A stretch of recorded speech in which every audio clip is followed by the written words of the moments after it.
but it seemed he could only speak unconsciously. Therefore, he needed someone nearby to listen and report back to him. Once he could hear and speak, it wasn't long before he could see the spirit.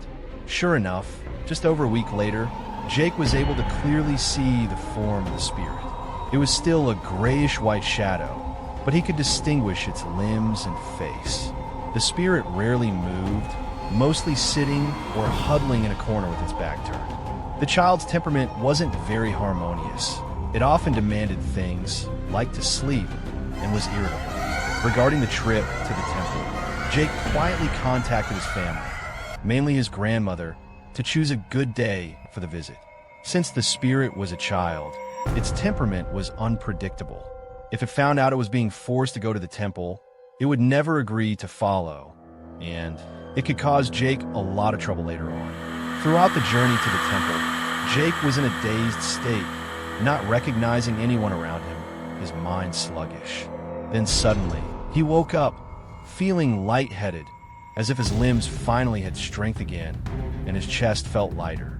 Most importantly, the dark shadow that had haunted him had vanished. Jake felt as if he had come back to life. Although he still experienced a dull pain from the spirit's influence, overall, he was more alert.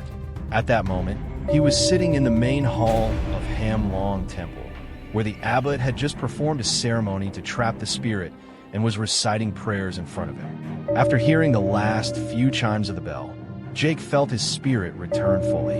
It turned out he'd been sitting there for 4 hours, his legs nearly numb and unable to stand. The spirit had been trapped, and the connection had been severed, so his family took Jake home to recuperate. Following the abbot's advice, they were told to avoid killing while out and to do some good deeds to accumulate merit.